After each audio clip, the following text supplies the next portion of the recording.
Assalamualaikum warahmatullahi wabarakatuh. Selamat siang, kami dari kelompok 5 mata kuliah Teknologi Pengelolaan Limbah Industri, Program Studi Teknologi Industri Pertanian, Fakultas Pertanian, Universitas Lambung Mangkurat. Pada kesempatan kali ini, kami akan membahas mengenai limbah padat pada industri.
Sebelum memasuki pemaparan materi, izinkan kami untuk memperkenalkan anggota kelompok kami.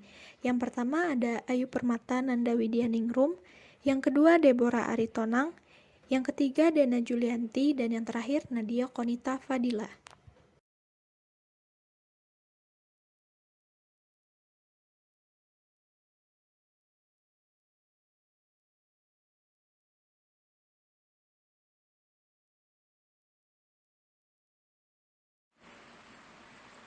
Limbah merupakan sisa dari suatu usaha maupun kegiatan yang mengandung bahan berbahaya atau beracun yang karena sifat, konsentrasi, dan jumlah baik secara langsung maupun tidak langsung, yang dapat membahayakan lingkungan, kesehatan, kelangsungan hidup manusia, dan makhluk hidup lainnya. Bahan yang ditemukan dalam limbah antara lain senyawa organik yang dapat terbiodegradasi, senyawa organik yang mudah menguap dan sulit terurai, logam berat yang toksik, padatan tersuspensi, nutrien, mikroba, dan parasit. Limbah terbagi atas 3 jenis berdasarkan wujudnya, yaitu limbah padat, limbah cair, dan limbah gas. Limbah padat merupakan sisa hasil kegiatan industri ataupun aktivitas domestik yang berbentuk padat.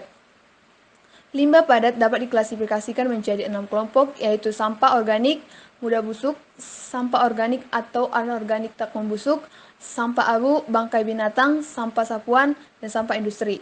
Penanganan dan pengelolaan limbah padat dapat dibedakan dari kegunaan dan fungsi limbah itu sendiri. Limbah padat dapat didaur ulang maupun dimanfaatkan kembali serta mempunyai nilai ekonomis seperti plastik, tekstil, potongan logam, namun ada juga yang tidak dapat dimanfaatkan lagi, biasanya dibuang, dibakar, atau ditimbun.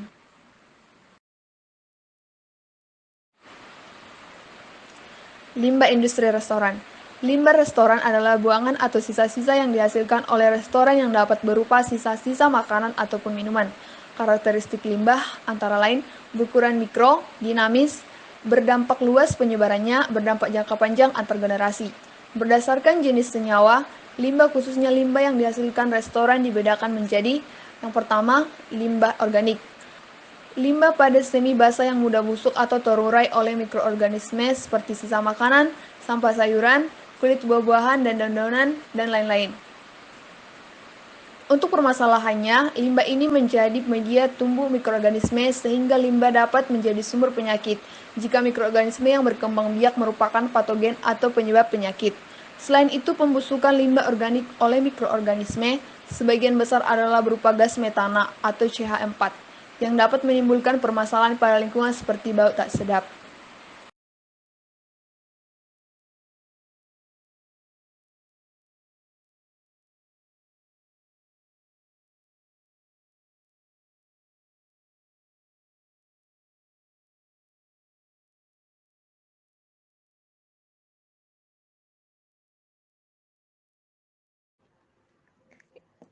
Yang kedua itu ada limbah anorganik. Limbah yang berasal dari makhluk tidak hidup yang sifatnya tidak mudah busuk seperti kertas, plastik, dan bahan-bahan sintetis atau buatan. Contohnya itu adalah sampah kemasan bahan pangan.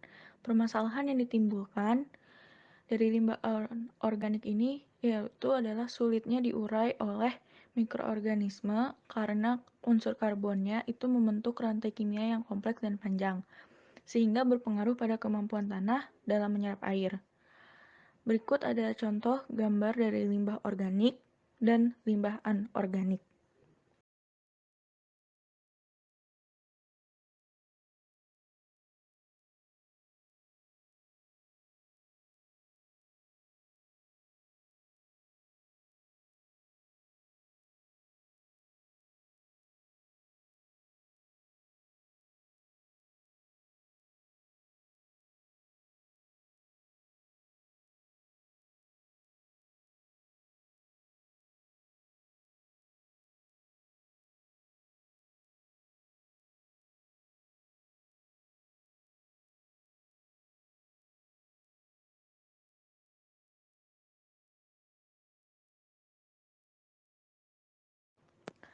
Dasar hukum dari pengolahan sampah limbah restoran, yang pertama itu ada Undang-Undang Nomor 18 Tahun 2008 tentang pengelolaan sampah.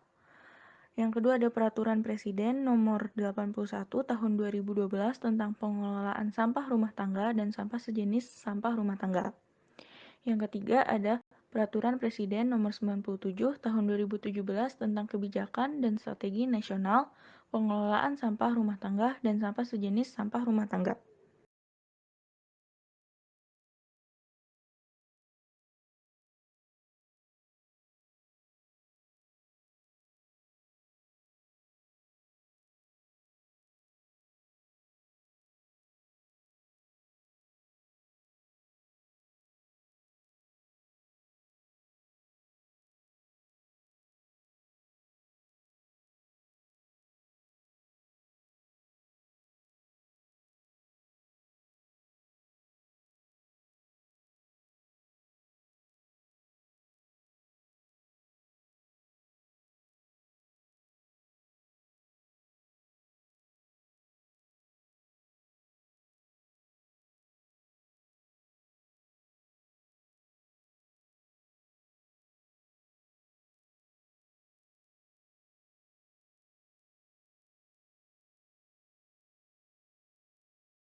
Pengelolaan limbah merupakan cara untuk mengurangi bahkan meniadakan sampah atau sisa buangan yang tidak terpakai lagi. Tahapan-tahapan pengelolaan limbah padat pada industri restoran yang dapat terlihat yaitu limbah restoran akan dipisahkan terlebih dahulu antara sampah organik dan anorganik. Sampah organik akan dikumpulkan dalam suatu alat shredder atau alat pencacah dan kemudian diletakkan dalam wadah besar untuk dilakukan pengomposan. Sedangkan pada sampah anorganik terdapat 3 cara yang dapat dilakukan, yaitu pendaur ulangan yang dilakukan sendiri oleh pihak restoran. Yang kedua, pencacahan atau penghalusan sampah yang kemudian akan diletakkan pada bank sampah. Dan yang terakhir yaitu hidrotermal, di mana residu atau sampah yang tidak dapat digunakan atau didaur ulang lagi akan dirubah menjadi biogas.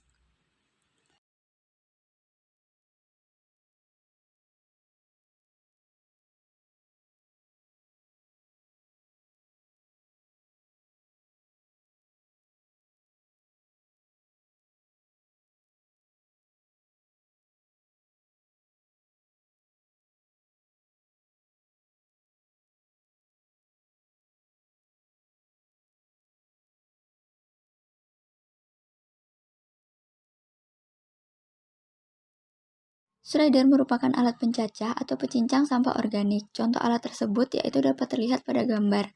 Dari hasil cacahan alat shredder tadi akan dibuat menjadi kompos yang harus sesuai dengan BSN pada SNI nomor 197030 tahun 2004 tentang spesifikasi kompos dari sampah organik domestik. Standar SNI tersebut dapat terlihat pada tabel di mana terdapat 31 parameter yang harus diperhatikan, yang diantaranya yaitu kadar air, warna, bau, temperature, dan unsur makronya yaitu nitrogen, karbon, fosfor, CN rasio, dan kalium. Parameter-parameter tersebut memiliki standar minimum dan maksimum yang telah ditetapkan dan harus sesuai. Contohnya yaitu kadar air memiliki nilai maksimum yaitu 50%.